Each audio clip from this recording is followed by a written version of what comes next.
la segona tanda de ponències. Els dos ponents també els coneixeu tots sobradament, per tant no em vull extendre amb les presentacions, però en el cas d'en Pep Sala sí que en vull fer una, i vull fer referència a un llibre que van fer amb el Vicenç Altaió a finals dels 70, el 78 crec que era, un llibre amb voluntat exhaustiva de recollir totes les tendències poètiques que aleshores es produïen al territori nostre. El llibre es deia, publicat per l'AIA, crec, Noves tendències de la poesia catalana, darreres tendències de la poesia catalana, on veig jo, en el seu moment, per primer cop antologats uns poemes d'en Carles Aigmor, identificats aleshores dintre del corrent textualista, també per primer cop. I faig aquesta referència perquè em consta que, no sé si es pot dir, no es pot dir, estan treballant en una actualització d'aquella edició del 78 que suposo que veurà la llum abans d'un any. El mes de maig. Fet aquest apunt, passo la paraula a Manel Guerrero i els foranis sempre són ben educats. Bona tarda, gràcies per ser aquí, gràcies per la invitació. La veritat és que tot allò que sigui donar a conèixer l'obra de Carles Aigmor o recordar en Carles Aigmor ho faig molt de gust i recordo amb molta emoció les trobades amb en Carles i la lectura de la seva obra, i em fa especial il·lusió que hagi sortit finalment el segon volum de l'obra completa. Recordo que quan va sortir el primer volum em va demanar, m'agradaria que fessis un pròleg pel segon volum, i era una cosa que el preocupava, que no sortien els volums de l'obra completa, perquè ell s'hi havia dedicat i tenia molt d'interès que sortissin, i bé, doncs hi ha el segon i esperem que aviat hi hagin els propers, perquè certament no cal que digui que per mi és una obra molt important la de Carles Aigmor, però sí que és veritat, com parlàvem aquest matí amb en Josep Miquel Garcia, que per bé que és important que els llibres es llegeixin en les edicions originals i en el context original, clar, molta part de l'obra de Carles Aigmor no es troba i és difícil de trobar, i per tant en aquest sentit crec que l'oportunitat de tenir llibres introbables en un volum ben segur que serà important. No recordo si el llibre aquest, que són les converses amb l'Antoni Clapés, està a la tria o no? Està fora, aquest? Bueno, és que aquest és el que em falta. És a dir, després de Girona, vaig portar a Girona i va desaparegut. I el Clapés em portarà un tema que completarà. Tinc el segon. Val. Aquest primer, no sé per què m'ha desaparegut. Però el Clapés demà me'l portarà i el podrem. Perquè, començo la intervenció amb aquest llibre, perquè realment jo crec que és un dels llibres importants per conèixer l'obra de Carles Aigmor, perquè realment, i sobretot aquest primer volum, hi ha com que Antoni i en Carles es coneixien molt, doncs hi ha realment moltes dels temes i de les idees claus de l'obra d'en Carles Aigmor. Bé, fa uns mesos la Margalida Pons i la Pepa Balsac em van convidar a Girona, va fer un primer homenatge a en Carles Aigmor i vaig començar a teixir aquest text i va passar que era una intervenció molt curta i per tant no vaig poder acabar la intervenció, va ser una intervenció una mica curta respecte al que era la idea de la intervenció, i avui el que faré és justament que tenim més temps de poder llegir-la sencera i acabar-la, i és una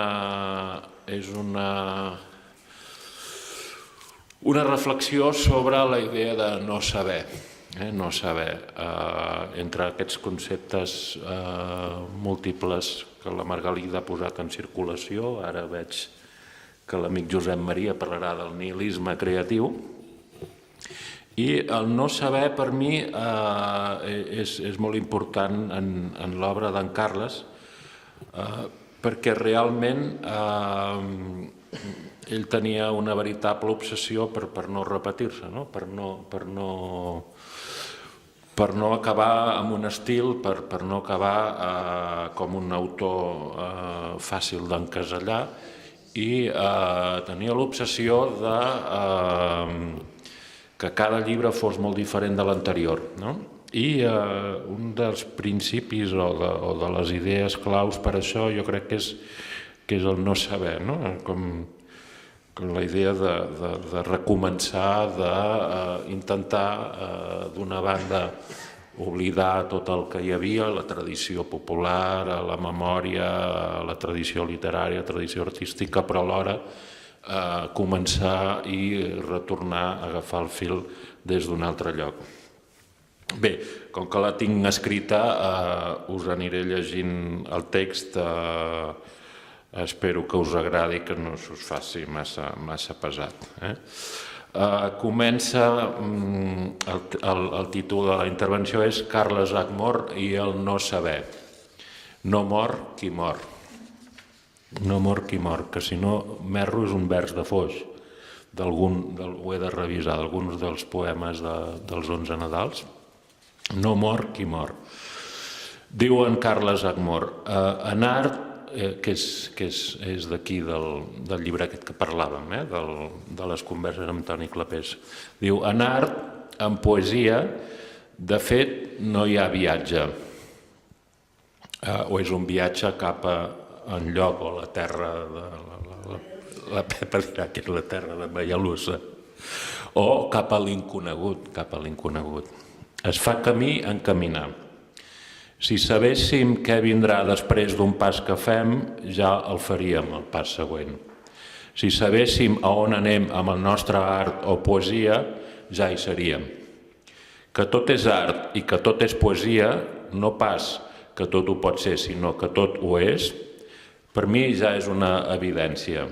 I és l'element més important del no art o anti-art, després del qual, segurament, no ho sabem del cert, vindrà un altre art, és a dir, una altra manera d'entendre l'art, que no sabem quina podrà ser o potser no en serà cap, i que, si la sabéssim, la faríem. Des de Hegel, la mort de l'art vol dir la mort d'una manera d'entendre l'art, afirma Carles Ackmore en Toni Clapés, al llibre de Converses. Aquest no saber, que es fonamenta en les lectures de filosofia presocràtica i oriental i en la tradició de l'avantguàrdia literària i artística d'artistes com Beuys, Duchamp o Cage, és una de les idees fonamentals, al meu entendre, de la pràctica creativa de Carles Ackmore. Toni Clapés l'anomena principi creador de no saber res. Vet aquí la continuació d'aquesta conversa indispensable per conèixer l'obra d'Ackmore.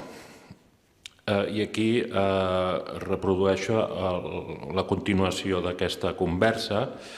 Toni Clapés li diu: fa uns anys vas escriure un text, per a mi almenys, revelador i fundacional. Fins i tot el títol ho era, No sé què. Aquest principi creador de no saber res i no importar gens ni saber què fer ni cap a on anar, finalment l'obra, però, ve després d'haver escrit, per exemple, Agog. Quina ha estat l'evolució genèrica de la teva escriptura? I Carles Ackmore diu, en efecte, Posar-se en situació de no saber res, de no saber què fer ni cap a on anar, sense voluntats ni plantejaments previs, és un principi estimulant per escriure o per fer coses. Agog, que és el seu primer o segon llibre, Agog, va ser... tercer o quart, sí. Agog va ser la resposta a la suposada obligació de dir coses que jo tenia pel fet de voler escriure alguna cosa i la resposta a la impossibilitat que patia de dir coses. Necessitava escriure alguna cosa. Per què aquesta necessitat? Li pregunta a Antoni Clapés. I Mor deia, potser perquè si no escrivia em veia com un no res de res. Potser perquè tenia ganes, vocació d'escriure. La tensió era molt i molt forta i la vaig descarregar tot escrivint alguna cosa en comptes d'escriure sobre alguna cosa, com deia James Joyce. Aquí hi ha una frase per mi molt important. Diu, vaig recórrer a tot el català, sincrònicament, tots els dialectes i diacrònicament, totes les èpoques. Aquesta llengua inventada que en Carles crea a partir de la sincronia i la diacronia de la llengua. Quant a l'evolució, he mirat de no encasellar-me i de fer provatures en diverses direccions, tot i que sempre des d'uns supòsits similars que a fi de comptes tal vegada redueixen a l'atenció que he explicat tocant a Agog. He procurat de no tenir por de contradir-me. Probablement, més que d'evolució, que n'hi deu haver, podríem parlar d'un magma que s'estira cap aquí i ara cap allà. Això ho deia la Margalida, que és una obra que no evoluciona, sinó que s'expandeix. El que més m'interessa d'escriure és poesia, des de sempre. I sota la disfressa, els gèneres els veu com disfresses, sota la disfressa de les meves novel·les o antinovel·les i els meus assaigs o antiassaigs, tota hora hi ha poesia.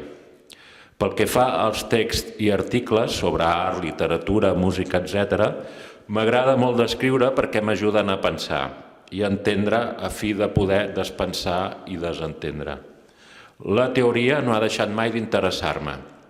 En la teoria sí que hi ha hagut en mi una evolució constant. Sovint, però, la pesantor teòrica l'he patida com a llast i per alliberar-me'n he hagut de despensar, de pensar més, d'estudiar més i de fer més teoria. En aquest sentit, recordo tota l'època textualista, tots els textos d'Ignasi Ubach, que en realitat ell trobava que eren superats, que era l'època de militància marxista, textualista, més clara.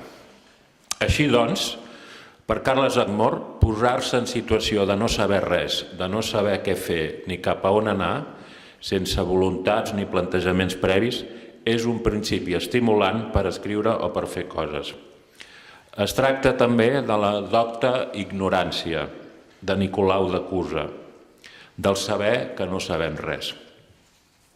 Probablement el llibre Himnes del no ésser, publicat el 2008, és el llibret aquest de Marc Editor, on desenvolupa una lírica del no sentit, és en el que d'una manera més explícita Carles Ackmore fa evident el seu interès per la filosofia presocràtica.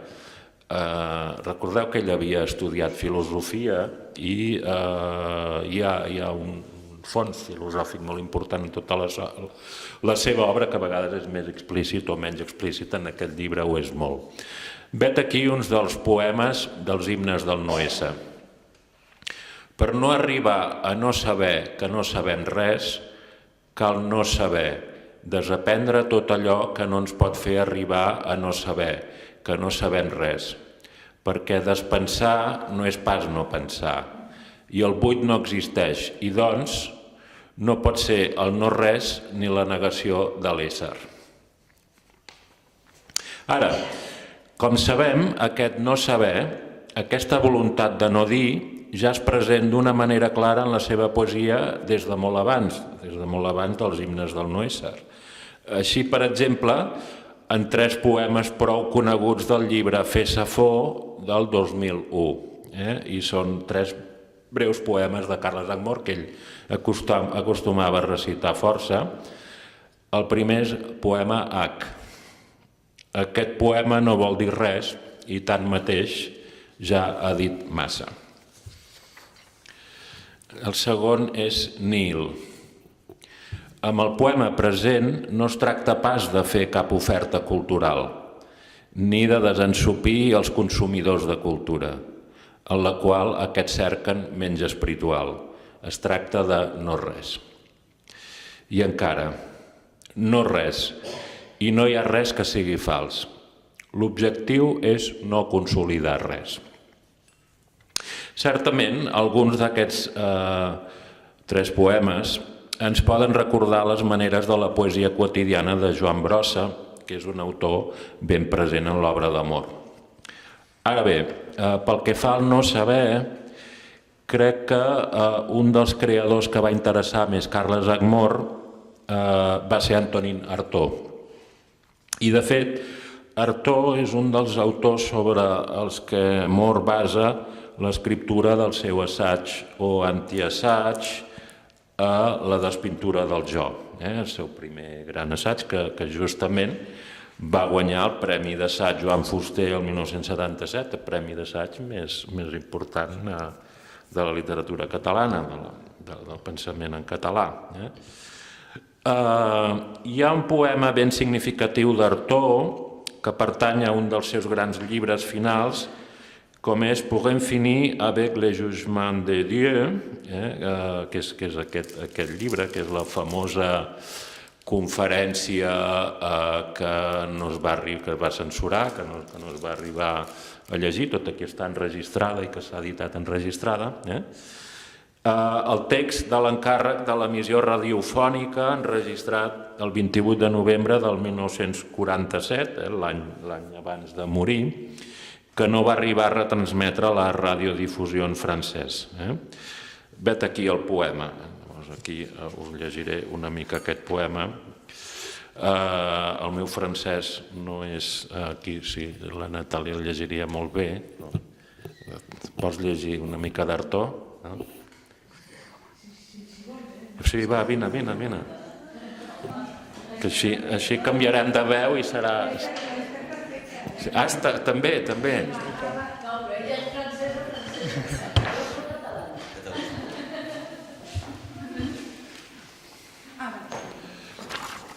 Comença aquí. Sí. La question... Vous m'entendez? Igual no cal micro. Sí. La question se pose de... Ce qui est grave est que nous savons qu'après l'ordre de ce monde, il y en a un autre. Quel est-il? Nous ne le savons pas.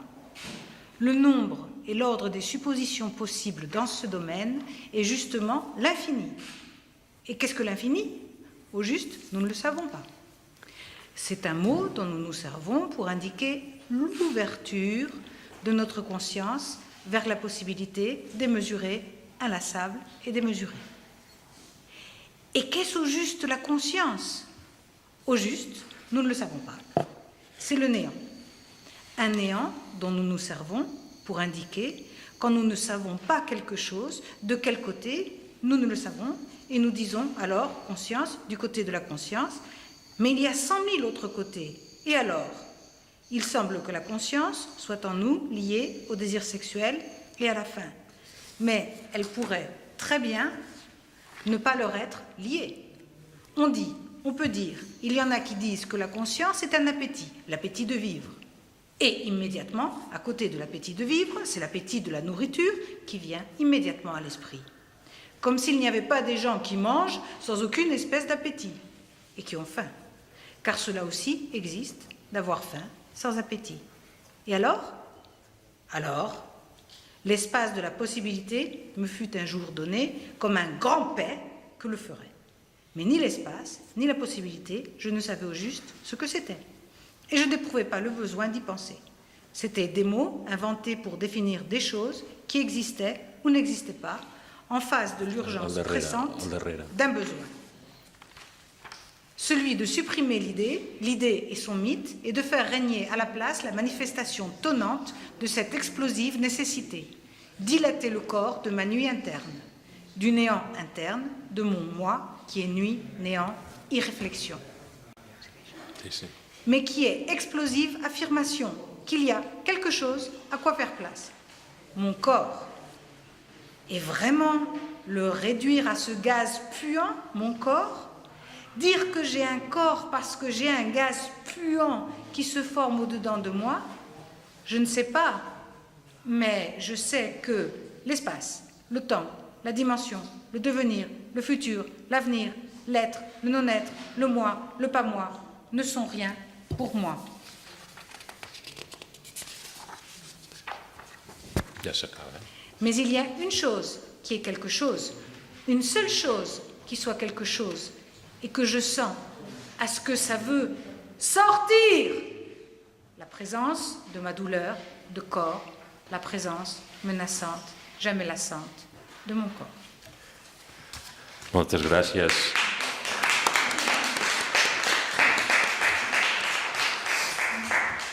Moltes gràcies, Nathalie. Bé, així doncs, aquest no saber, més enllà del llenguatge, més enllà de l'espai i del temps, més enllà de l'ésser i del no ésser, té una veritat en Artaud, que és la presència del cos, el dolor del cos que s'imposa per davant de tot. I sobretot en aquest Artaud del final. I si la presència del cos, el dolor del cos s'imposa en el llenguatge en Artaud, podem dir que en Carles Aguemord són el llenguatge i l'escriptura que conformen el cos, que esdevenen el veritable alè, llavor de vida, llavor de poesia. Ho afirma Aguemord, tot reprenent el romanticisme de Novalis a Despintura del jo. Aquest assaig on Artaud és un dels protagonistes. Diu Aguemord, una escriptura sense afirmacions ni negacions anul·laria el pensament i resultaria més apta que aquest per arribar a plasmar el flux mental. L'escriptura com a exercici, no pas com a arquitectura. Novalis diu, l'acte genuïnament filosòfic és matar-se. El veritable sistema filosòfic ha de ser manca de sistema sistematitzada. La poesia és allò absolutament real. Aquesta és l'essència de la meva filosofia. Com més poètic, més veritable. Tot és llavor. I malgrat la destrucció del llenguatge i del món que pregonava Artaud, el llenguatge i l'escriptura acaben romanent, existint, és el que queda. Artaud treballava per tal que la fi del món fos imminent, i així fou. Però el món, després d'acabar-se, va continuar el seu curs amb Artaud nedant-hi contracorrent. La cosa més difícil del món és arribar a no voler dir res. Tanmateix, si ho aconseguim, en diem moltes coses de coses, que quan en volíem dir tantes que ens encallàvem. Resulta impossible, doncs, de no dir-ne cap. Escriure equival a utopitzar. Feu un buit a fi que aquest pugui atemptar contra les coses. Busco suport en ànims arbitraris, afirma Mort a Despintura del jo. El no saber és també desig de destrucció de l'escriptura i del llenguatge, que acaba, malgrat tot, ressorgint en altres noves formes. Diu Carles, qui tot escrivint vulgui matar la literatura, la retòrica, es pot acabar trobant amb un llenguatge nou, relativament i personal, també relativament. No haurà pas oxid la literatura i, en canvi, tal vegada haurà trobat la seva literatura. Així li va passar a Joan Miró en voler assassinar la pintura. I és un exemple entre 10.000 que n'hi ha sota el paradigma de l'actitud extrema llibertària de Dada. Vet aquí la necessitat íntima i la voluntat de destruir-ho tot i de, a través de les negacions i sense cap intenció d'afirmar res, potser, això no és cap fórmula, tornar a néixer, o sigui, caure en la pràctica de la retòrica. Assevera Moore a Enderroc i Reconstrucció, aquest altre assaig important d'en Carles, publicat el 2007. Aquesta dialèctica entre creació i destrucció, entre enderroc i reconstrucció, tal com expressa el títol de l'assaig, entre mort i naixement, és constant en la pràctica de la poesia i de l'escriptura de Carles H. Moore, que diu: practicar la poesia equival a la necessitat de mantenir encès un fogó que s'apaga tan bon punt on bada una mica. I això no té a veure amb les modes, que no són pas tan frívoles com sembla, ni vol dir que un home no s'ha d'exercitar en la virtut de badar. La poesia se suïcida sense parar i reneix d'amagat en cada poeta, fins que aquest és defenestrat en l'esbandida constant que sobredetermina tantes coses. En la poesia ningú no hi pot creure i en els poetes encara menys. El no saber pot esdevenir també invitació a la follia, al desordre i a la revolta, com afirma el títol del llibre S'ha rebentat l'hospici, o constatació del desvari de la raó. Entre el saber i el no saber, entre l'afirmació i la negació, entre sí i el no, la poesia de Carles H. Moore, com el Navili Argo, persisteix i roman en el llenguatge, com expressa el gran poema El no camí del no cap al sí, un dels més memorables del llibre El desvari de la raó. El no camí del no cap al sí.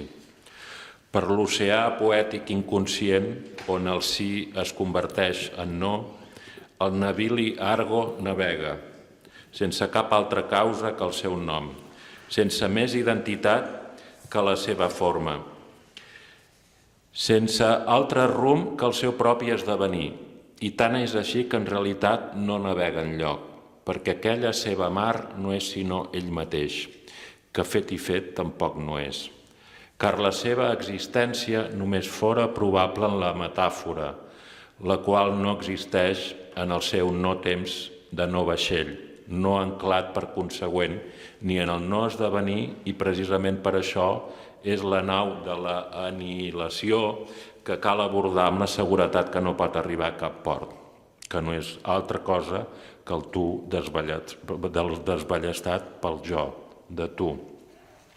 Jo de tu tiraria el dret, oblidant-me de l'argo i del no argo i de romanceries de navegar i no navegar, contemplant o no oceans inexistents o sí, sense avançar, però, cap a cap banda, sense causa ni fi, ni identitat, ni forma prefixada, ni ben repolida, so és com el Navili Argo. Carles H. Moore.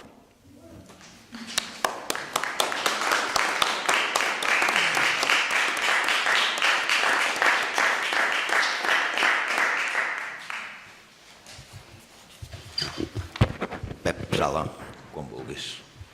Sí, hola, bona tarda. Jo, com heu vist, he partit d'un text seu que m'ha semblat força aclaridor de la seva teoria i de la seva praxi sobre l'art i sobre la poesia. Les fotocòpies es titulen L'art del nihilisme en Màrius Palmés, però de fet això és L'art del nihilisme en Carles H. Moore. Per no estendre'm massa, em cenyiré el que ja he escrit.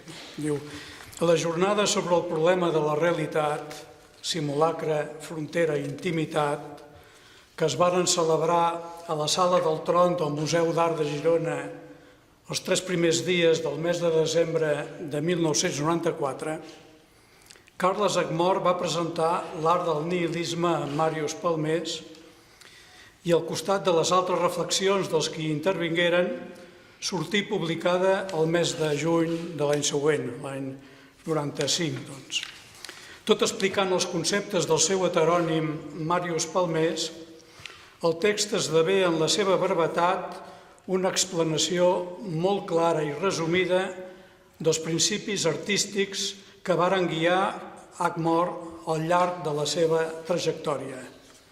Les línies que segueixen miraran de posar-ho de manifest. Cal, però, en primer lloc, contextualitzar l'art del nihilisme en Màrius Palmés abans de centrar-nos en el seu comentari i per més que resulti innegable la coherència de l'obra entera d'Agmor tant pel que fa als principis com pel que toca a les consecucions. Aquest text teòric de Carles Agmor es relaciona especialment amb l'època que inaugurà s'ha rebentat l'hospici de l'any 92, primer número d'una col·lecció Jardins de Samarcanda que ha nodrit fins ara mateix i ha renovat el panorama poètic català. El llibre ja ajuda a canviar-lo.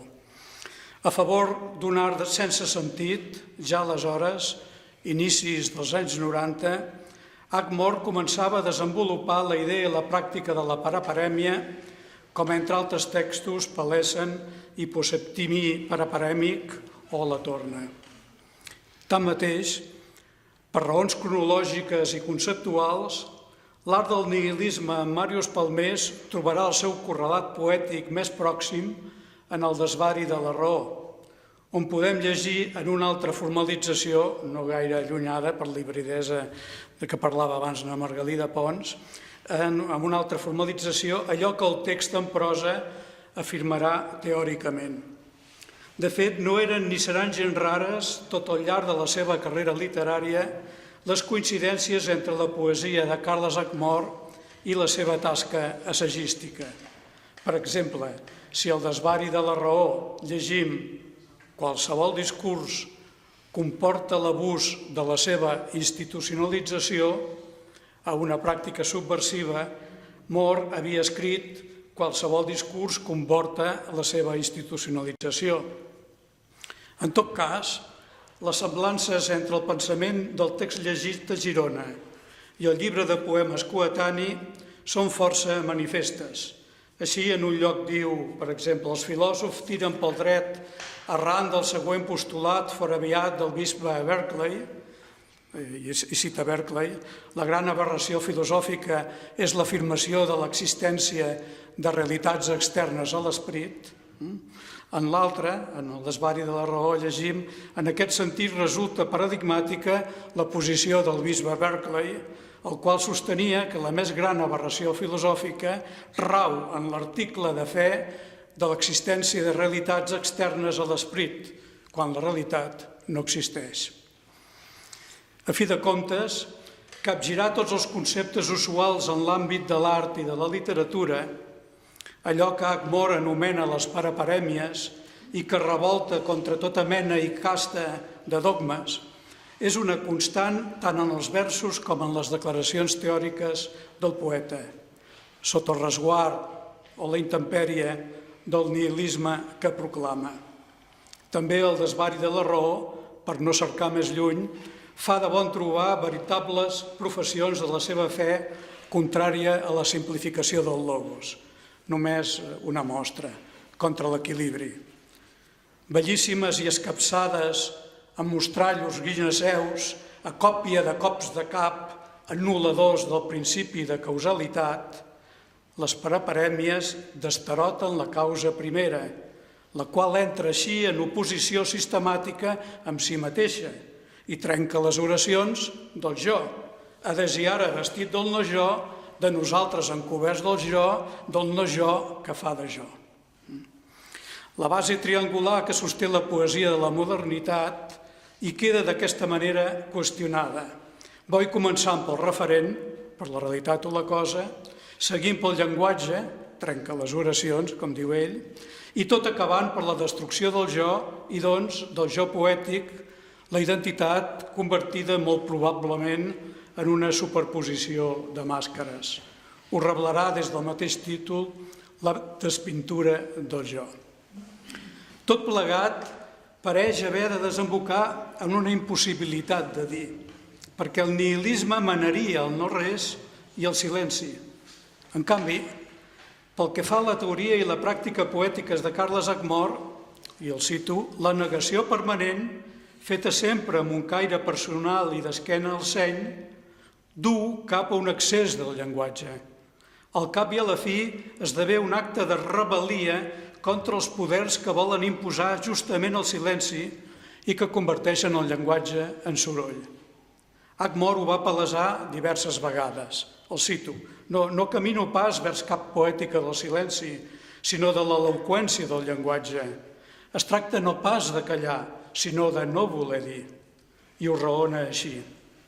El silenci, com a negació de la producció de sentit, suposa un rebuig a la participació en la sobresaturació de sentit dins el supermercat, o fireta, si voleu, de la cultura, on d'allò que es tracta és d'argumentar i augmentar, sigui com sigui, la producció del sentit i així mateix, doncs, de soroll. A la poesia catalana i el silenci ho vaig resumir amb aquests mots. L'atzagaiada vera o fingida, la xerrameca, la vèrbola, el parloteig, o la creació d'un idiolecte a partir d'un ús dialectal i arcaïtzant de l'idioma, o l'explosió humorística de la lògica sintàctica per mitjà de l'associació inversemblant de conceptes sense connexió possible, o menen a una poesia que diu sense dir, que diu el que no diu i encara que no vol dir res, car mai no pretén fer-se intel·ligible. Quan en l'autoanàlisi de l'art del nihilisme en Màrius Palmés, Ackmore remarqui com la millor crítica rebuda per una novel·la seva la hilaritat que li provocà a Vicenç Altaió, no està fent cap altra cosa que atorgar a l'explosió humorística un paper principal. L'humor és ben rar en la poesia catalana actual i, a més, sol ser considerat des de la perspectiva acadèmica que en la seva racionalització de l'objecte d'estudi tendeix a menystenir-la i a menystenir tots els elements pertanyents a l'anomia. Però no hi ha cap dubte que en les mans de Carles Ackmore l'humor inversor, que trasbalsa per tal de capgirar i capgira per tal de trasbalsar, posa en relleu els esvorancs que la gravetat i la seriositat de l'humanisme han provat tothora d'amagar. Vet aquí el per què l'autor lleidatà diu contra, el per què contradiu i fa possible l'afirmació escrita en molts altres textos o el mateix art del nihilisme. Tan bon punt hom de debò no vol dir res és quan en diu més de coses. Les diu a la contra, en la mesura que contrarresta les certeses del discurs institucionalitzat, incloent-hi qualsevol discurs poètic establert. La paradoxa de dir per no voler dir res ateny la ironia més profunda, entesa aquesta figura com un recurs que neix en el pensament, d'acord amb la retòrica clàssica. És veritat, la ironia no neix en la llengua, neix en el pensament, en la distinció, si recordeu, de la retòrica llatina, per exemple. Una ironia global, totalitzadora, és, per tant, la que batega en la concepció i en la pràctica de Carles Ackmore.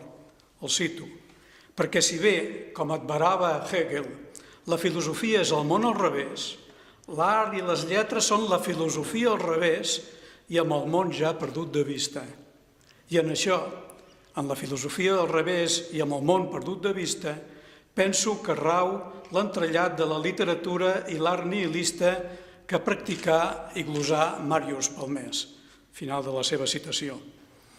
I, en conseqüència, si volem entendre els trets bàsics de l'obra de Carles Ackmore, hom ha de parar atenció en allò que Vladimir Yankovic vincula al renversement irònic, és a dir, a la inversió irònica, el seu caràcter lúdic, que fa i desfà tot sol·licitant la nostra empatia, tot provocant-nos, el cito, un eco fraternal, comprensiu, intel·ligent.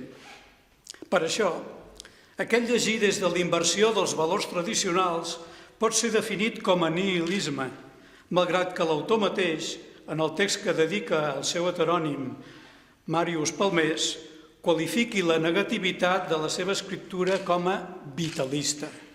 En efecte, llegir la poesia de Carles Ackmor allibera predisposicions positives, sovint materialitzades en un somriure de complaença i fins i tot de companyonia, un eco fraternal, comprensiu, intel·ligent. Encara que alguns poemes puguin representar, en última instància, una demolició de les convencions lingüístiques més fermes, els vertebra un humor que no és gens amargant.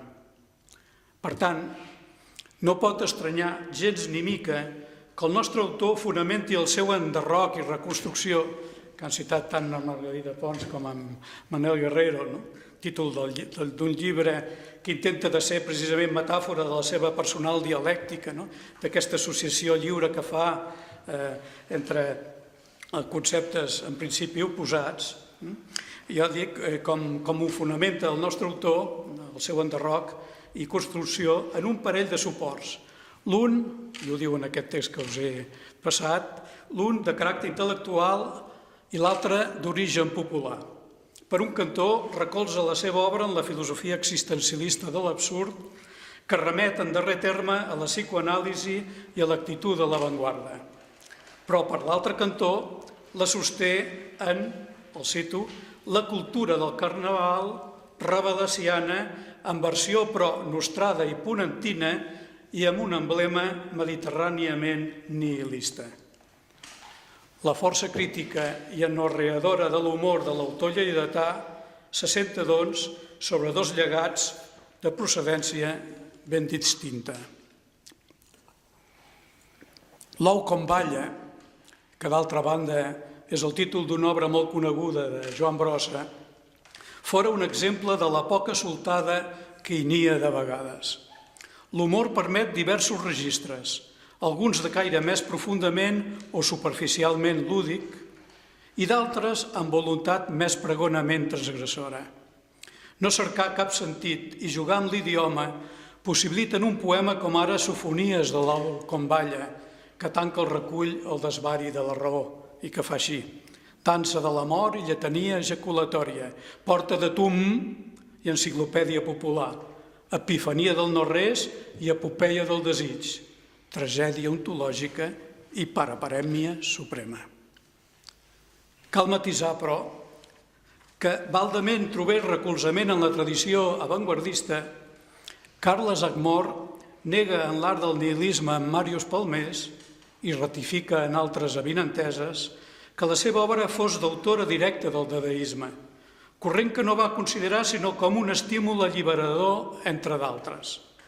I és justament per allò que l'humor té d'alliberador que es converteix en una de les bases creatives del poeta lleidatà. De la mateixa manera que succeeix amb l'estètica de l'absurd, en la qual coincideix en la capacitat anorreadora dels fonaments creatius i morals de la nostra societat. És, si fa no fa, el mateix que arriba amb les influències de Lacan o de Derrida, amb qui Ackmor assenyala alguns punts bàsics en comú. Cito un fragment de Despintura del jo, diu: a despit del silenci, l'obra parla, com sostenia Heidegger, però les coses que diu, insisteix Derrida, no forçosament demanen interpretacions ni conclusions. Els canvis de l'art, per Derrida, provenen de la seva capacitat de treballar sense concepte. La inutilitat de l'art cal pensar-la i portar-la d'allà a qualsevulla funcionalitat que hi pugui subsistir. Les autoritats que el lleidatà empra en la seva argumentació com a teòric de l'art són diverses i no se circumscriuen únicament a les que té en compte en l'art del nihilisme en Màrius Palmés. Sense posar-hi noms, tan sols hi esmentava la filosofia existencialista de l'absurd, la psicoanàlisi que deriva del materialisme i Dada. Quan es vegi obligat a desenrotllar el seu pensament, recorrerà a Artaud i Kafka, a Lacan i Derrida, a Pascal i Nietzsche, etc., pel que fa a Despintura del jo. O citarà Duchamp i queix en qualitat de creadors convergents amb ell a les converses amb Antoni Clapés. En analitzar l'atac de la paraparèmia al racionalisme, Jordi Marrugat el relaciona sobretot amb la idea de deconstrucció que prové de Jacques Derrida i que Jonathan Kohler vincula, i crec que també val la pena remarcar-ho, a la inversió i al desplaçament, les dues coses. Inversió i desplaçament en llur sentit més literal i també en el més ampli, que s'avenen del tot amb el quefer poètic de Carles Ackmore. A més, a l'hora de trobar-hi artistes i poetes afins, el mateix Marrugat situa Ackmore en la tradició que plega el Dada, el surrealisme, Marcel Duchamp, John Cage, Fluxus, Joan Brossa, Nicanor Parra i Joseph Beuys. Perdoneu el meu anglès. Amb tot i amb això, a parer meu, l'actitud de Carles Ackmore respecte a l'avantguarda en general i el dadaisme en particular equival a l'actitud d'Antonin Artaud respecte al surrealisme, perquè tots dos, tant el català com el francès, fan servir les eines destructores de l'estètica i la moral pròpies d'aquells corrents, però no pas des de l'automatisme de Breton o l'esbarriament gratuït de Zarà. Una cita d'Antonin Artaud en relació amb el surrealisme explica prou bé llur diferència substancial en l'acte d'escriure. La manllevo la citació d'un text de Palau i Fabra, que està en francès, però ho tradueixo per no entrar en competència tampoc. Diu, heus aquí com ell, es refereix Palau i Fabra a Antonin Artaud, parla ja d'aquest moviment, el surrealisme, a Le Pes Neuf. Diu Artaud, lluny de veure-hi en el surrealisme una disminució del control i veig al contrari un control més gran, però un control que per comptes d'actuar desconfia, un control que impedeix els encontres amb la realitat ordinària i permet els encontres més subtils i rarificats, els encontres aprimats fins a la corda que s'incendia però mai no es trenca. No solament hem de pensar que en els escriptors que mostren l'absurd del nostre món, ni tan sols cal referir-nos únicament a la tasca derruïdora d'en Pascal o de Nietzsche. Per a la cultura carnavalesca, la inversió subversora i l'enderrocament formaven part de la construcció per mitjà de la dialèctica i de l'associació íntima de totes dues accions. En la mateixa línia, segons Carles Ackmore, desfer és fer. Demolir és alhora i ensems vestir. Escriure tot desescrivint. Per això, anys a venir, relativitzarà el concepte de nihilisme, ja que en l'àmbit de l'art les negacions conflueixen en una afirmació, tant se val si en una afirmació altra. En efecte, aquesta concepció del nihilisme és molt semblant, si no idèntica, a la que Mikhail Bakhtin troba en la cultura carnavalesca. Rabelais la culminarà en recollir tota la saviesa popular medieval, una saviesa que hem anat perdent sobretot d'ençà de la racionalització sublim simplificadora de la il·lustració. El món popular medieval, escriu Bakhtin, gaudeix d'un humor festiu, adreçat contra tota concepció de superioritat. Y encara, cito Bakhtin, todas las formas y símbolos de la lengua carnavalesca están impregnadas del lirismo de la sucesión y la renovación, de la gozosa comprensión de la relatividad de las verdades y las autoridades dominantes. Se caracteriza principalmente por la lógica original de las cosas al revés y contradictorias, de las permutaciones constantes de lo alto y lo bajo, la rueda del frente y el revés, y por las diversas formas de parodias, inversiones, degradaciones, profanaciones, coronamientos y derrocamientos bufonescos. Els recursos que hi associem són la paradoxa i tota mena d'antítesis, la preferència per les construccions bimembres en oposició, els inventaris i les argumentacions sense solta ni volta, les enumeracions amb una escassa compatibilitat semàntica, els equívocs i els jocs de paraules, la barreja dels registres lingüístics, la presència de neologismes, arcaïsmes i dialectalismes, la crònica burlesca, etc. Per això mateix, les explicacions d'Ackmore sobre el seu modus operandi resulten quasi sobreres, diu en aquest text fotocopiat. Màrius Palmés, amb els seus poemes i narracions, que no poetitzen ni narren res, construir veritables apories o absències de camí. En poesia no utilitza mètrica, la versificació és indiferent, i no hi fa ús d'impressionisme estilístic, ni d'el·lipsi, ni d'al·lusió.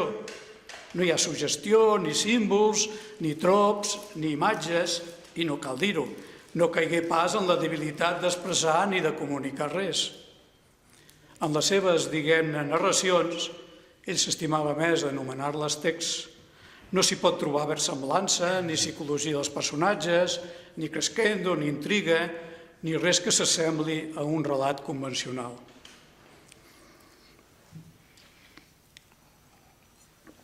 Quan Ackmore reivindica l'humor ponentí i mediterrani, està pensant en la poca soltada, en la comicitat gratuïta, la del disbarat, la de l'absurdesa, i també en la capacitat igualadora i transgressora de la sornegueria que es conserva encara en el món rural.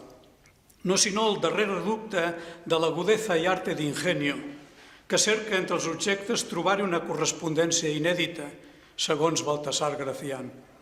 En referim, doncs, a l'enginy, que cotitza malauradament ben poc en la crítica literària. Es tracta d'un joc, però al mateix temps d'una manera de veure i de viure el món, com ratifica el mateix Carles Ackmore. Diu ell, un tal tel·lúric, sideral i exultant riure pantagruèlic és la imatge que més bé resumeix l'obra de Màrius Palmés, la qual suposa un al·legat entre la racionalitat i la irracionalitat contra la reducció del logos a la raó. Aquest riure palesa la simplificació amb què la racionalitat ha sotmès el logos i l'ha reduït fins a esdevenir, el seu llenguatge, un veritable no sentit, una impostura plena de prejudicis i creences contraris a la significació autèntica. L'escriptor es veu obligat, doncs, a excavar per fer caure l'edifici inservible. Tampoc no podem, en conseqüència, deslligar la teoria de l'art de Carles Ackmore de la seva pràctica poètica i narrativa, ni de la seva manera de carar la vida. El comportament n'avala l'obra. L'un i l'altre es fan indestriables. Tots els escrits, cito de Bellnou, Carles Ackmore, tots els escrits i totes les iniciatives de Màrius Palmés, que fou un activista espasmòdic, precisament per nihilistes, exhalen un humor eixut, no gens adotzenat i alhora molt vital, que va molt més enllà de la comicitat. Final de la citació. Carles Ackmore vivia com escrivia i viceversa, car el nihilisme el fa militar a les files de la Gràcia. Accepta, doncs, la marginació, negat en la seva ontologia forassenyada, tant per l'academicisme tronat com per l'axiologia burgesa. De la cultura carnavalesca i rabelaisiana n'hem heretat la consciència que el riure és una descàrrega, un alliberament de les tensions socials i ètiques. Henri Bergson, però, hi sap esbrinar allò que el riure pot tenir de judici a la nostra societat i a la nostra moral. Amb tot, l'esment de Bergson a l'art del nihilisme amb Màrius Palmés no es relaciona pas amb el valor crític de l'humor i fins i tot de la comicitat, sinó que serveix per a recolzar-hi la potència de la negació amb què el filòsof francès defensa la intuïció. Oposa Bergson, però també Ackmore, aquesta intuïció, en la seva simplicitat, a la complexitat de les abstraccions filosòfiques. Així Ackmore fa descansar en la intuïció bersoniana l'asseveració «veig per tot metonímies d'una metàfora del no-res». abans de recórrer als sofistes. Faig com si res no existís, i si alguna cosa fos, i afegiria Gorgias, fora incognoscible i, doncs, inexpressable. Tant en el text que comentem com en altres ocasions, Carles Ackmore manifesta que el seu nihilisme i el seu vitalisme advoquen per una creació alliberada dels encarcaraments i les rigideses que l'han esmussada. Si insisteix en l'engrescament és perquè no vol pas tenir una actitud pessimista, ans al contrari, és perquè arrenca del convenciment de la capacitat artística de tothom.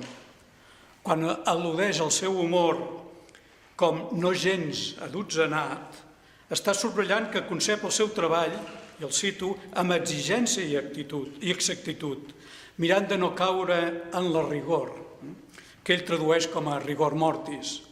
La rigor implicaria enfonsar-se en amaneraments i academicismes, però deixa ben clar que per ell l'humor no suposa ni poc ni molt amb el treball i la recerca. La quantitat d'obres que arribà a escriure tot al llarg de la seva vida ho testimonia fefaentment. El perill, encara falta, el perill de l'adotzenament no el situa en el llegat popular que reivindica, sinó en la manca d'ambició artística. Recordem la definició d'adotzenat, vulgar, comú, d'escàs mèrit, que Carles Ackmore aplica a les obres que segueixen camins fressats i que, per tant, no contribueixen a renovar una realitat envellida i artísticament castrada. No deixa d'haver-hi, en darrer terme, una militància, un engatjament estètic i un compromís ètic en els plantejaments del poeta lleidatà. També ho ha assenyalat la Margalida Pons ara mateix. De tot plegat, se'n desprèn doncs, una concepció que defuig absolutament tota pràctica repetitiva i que mira de prescindir de qualsevol redundància. Convençut l'autor que en el llenguatge fossilitzat o desamentitzat s'hi amaga probablement o bé la peresa o bé algun parany del poder establert. El sil·logisme en què inicia la part final de l'art del nihilisme en Màrius Palmés és mancat deliberadament de la lògica que les proposicions exigirien. En barrejar-hi el concepte de realitat de George Berkeley, que el mateix Ackmore titlla de foraviat, amb una asseveració que és pròpia, més aviat pròpia, en ser filla d'una interpretació esbiaixada del que l'empirista irlandès pensa. L'intel·lecte, diu Ackmore, i els sentits substitueixen l'esperit. I conclou, i per tant, com que fora d'aquest, de l'esperit, no hi ha res, ni tampoc l'enteniment ni els sentits, el no res és l'únic que existeix. Ha fet trampa, ja ho veieu com ha jugat amb les premisses. De fet, el que el poeta vol palesar, a recer evidentment de la seva teoria nihilista, no és cap altra cosa que la impossibilitat que té la filosofia en la seva trajectòria mil·lenària d'establir sobre la realitat una veritat incontrovertible. Per això s'emparava en la intuïció d'Henri Bergson, aquí es demostra. Carles Ackmore atorga així un paper important al llenguatge, que es deslliura dels lligams referencials i passa a ser creador gràcies a la seva autonomia. El llenguatge, però, arrossega tantes contaminacions per part dels que tenen el poder de manipular-lo que la coherència del seu sentit amaga un altre sentit, més vertader i ajustat a les necessitats humanes. Heus aquí el per què escriu a l'art del nihilisme en Màrius Palmés.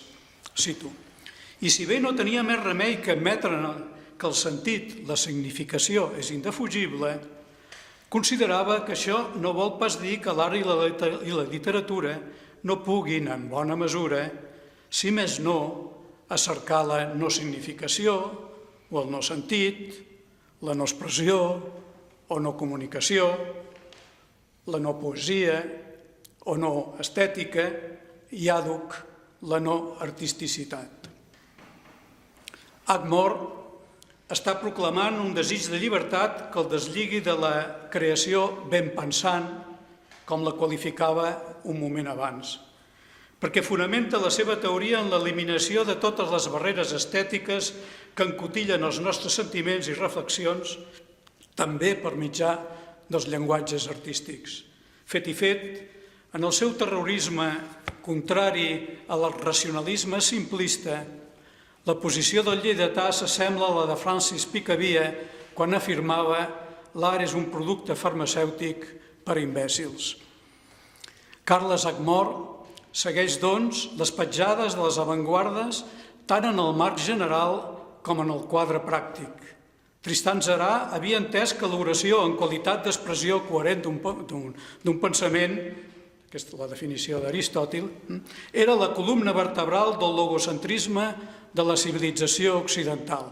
Per això les bombes les col·loquen la sintaxi, el moviment Dada. En tot cas, i per aquest motiu havia decidit de fer-la miques amb el seu manual d'instruccions per a confegir un poema. El poeta lleidatà estrafarà la cohesió textual i la compatibilitat semàntica, amb un somriure a la ploma ben semblant a la del romanès, però acostuma a respectar la coherència sintàctica, mal que sigui per a recalcular-la i estirar-la fins als seus límits.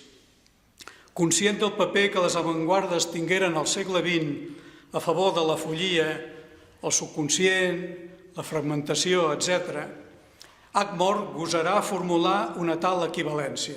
Diu, la seva recerca, la de Màrius Palmés, que és ell mateix, la seva recerca engrescadora del no-res és equiparable a la de l'art contemporani, una aventura ontològica, evidentment discutible i tothora a punt d'enfonsar-se en amaneraments i academicismes. I vull afegir una postila, només una postila. Emprar el sintagma una aventura ontològica, car hi ha, en la teoria i la pràctica de Carles Ackmore, un engatjament que el compromet socialment i políticament amb l'ésser humà, i no només pel pes que atorga el nostre llenguatge. A més de les disquisicions metapoètiques i del joc enginyós com a eina que despulla els falsos posats greus, apareixen força sovint a l'obra poètica de Carles Ackmore les relacions humanes, en tot cas molt més que l'entorn, la natura o una visió més còsmica del temps i de l'espai. Tanco la postila perquè és un excurs. D'acord amb els molts reportats ara mateix, ultra les connexions amb les actituds nihilistes d'una bona part de l'avantguarda posterior a la Primera Guerra Mundial, l'obra de Carles Ackmore es vincula, òbviament, i sobretot, al terrabastall estètic que tingué lloc a partir de la dècada dels 60 del segle passat. El paral·lelisme que el poeta estableix entre l'art contemporani i la seva creació pròpia es fonamenta sobre un bon nombre de coincidències teòriques. No sé si resulta massa agosarat trobar similituds entre la pintura matèrica i l'autonomia del llenguatge per damunt del referent en la poesia d'Ackmore, o entre el gestualisme i la manera en què enfoca la creació poètica. Així prou ho considero, a banda, evidentment, dels lligams inicials del nostre autor amb el conceptualisme.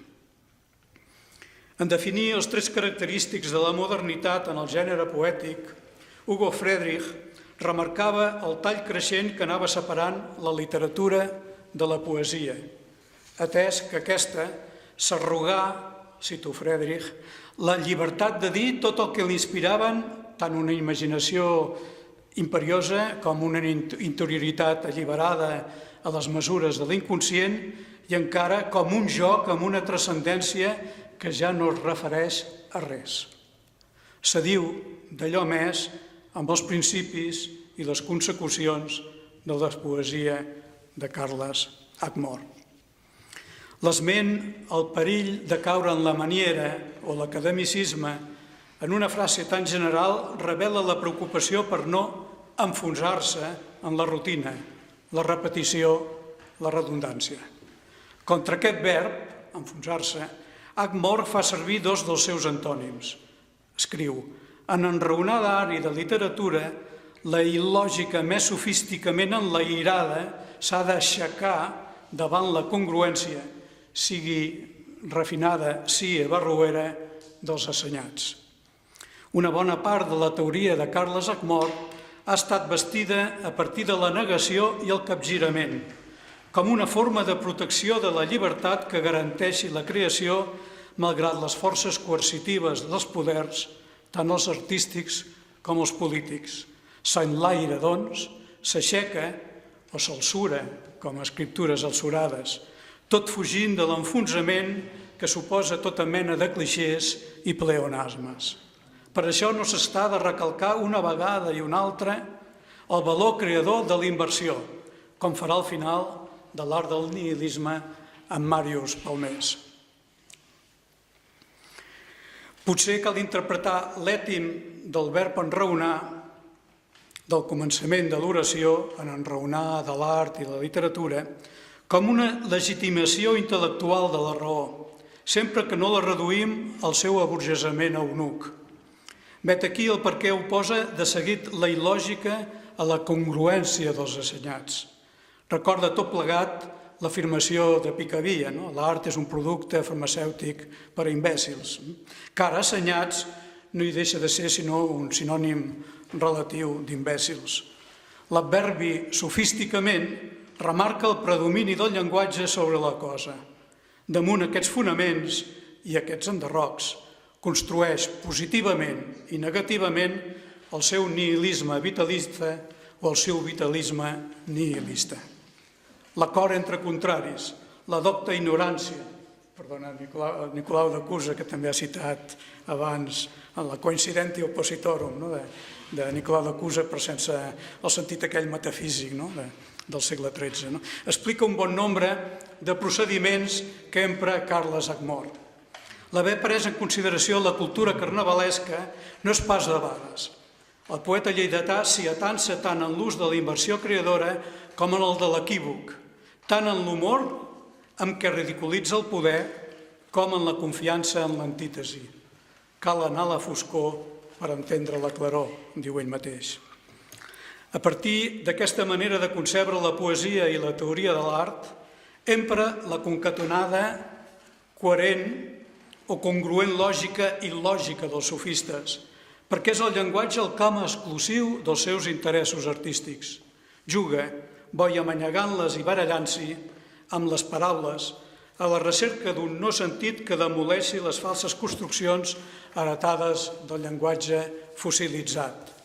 Es tracta d'una constant al llarg de la trajectòria de Carles Ackmore, que, com veierem més amunt, trobaria parió en l'art contemporani. Agafo una citació de les escriptures alçurades perquè es vegi que és al llarg de tota la seva obra. Diu així, està comparant l'art contemporani amb Antoni Tàpies, i diu: a diferència dels altres conreadors de l'abstracció, sovint la pintura d'en Tàpies és una captació no assolida del no-res, amb molt ben entès que el no-res és inaprensible, precisament pel fet de ser no-res. De manera que el no assoliment de la captació del no-res és com una conseqüència del no-res, i diem com una conseqüència i no pas una conseqüència, ja que del no-res, per inexistent, no se'n pot derivar conseqüències. Per tant, aquesta com una conseqüència equival a una no conseqüència, que és llegut d'equiparar a una inconseqüència, a allò que no és inconseqüent amb si mateix en aquest cas, per tal com no pot ser que ara el no-res, que és el tot, com a concepte no admet la seva pròpia existència, d'on deduïm, constatem que la realitat no existeix. I per això, ben sovint, l'obra d'en Tàpies no representa res, ni és significativa, ni expressiva, ni comunicativa, i d'aquí, en gran part, la seva capacitat de copsar el no assoliment del no-res, del tot, de plasmar-lo com a materialitat pura o impura, en forma d'allò que és i prou, i de fer-ho mitjançant la gran força d'una estètica esdevinguda absolutament personal, si bé amb les arrels en l'art del seu temps. Final de la citació. Les similituds entre el que troba en l'art d'Antoni Tàpies, sempre amb aquest somriure seu, i el que hi ha en el seu art són ben paleses. Si el procés habitual de la dialèctica és aconseguir una síntesi a partir d'una tesi i una antítesi, Carles Hac-Mor confon les dues premisses, la tesi i l'antítesi, per tal d'unir-les i unificar-les fins que esdevinguin equivalents i inclús iguals.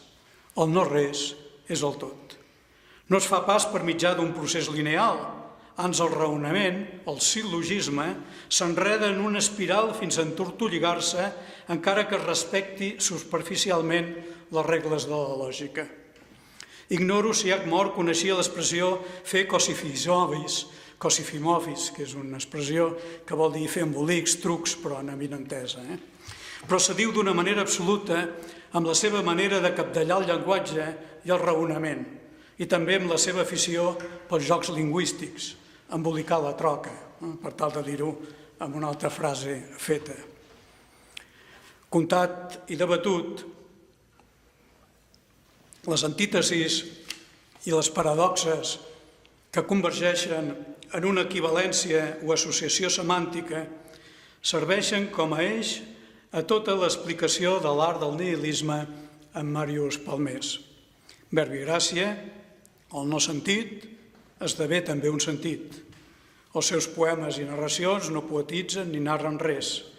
Negativitat vitalista, etc.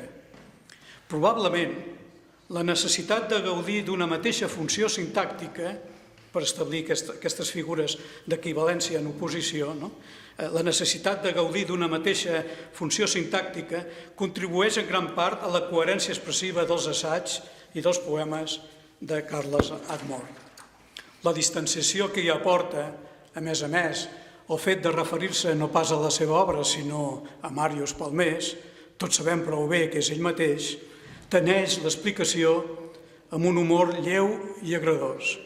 Un bon humor que se suma al que sorgeix dels trencaments dels conceptes establerts i coneguts per part d'un lector, del lector, mitjançant equivalències i associacions de significats que a priori estarien en oposició. I gràcies.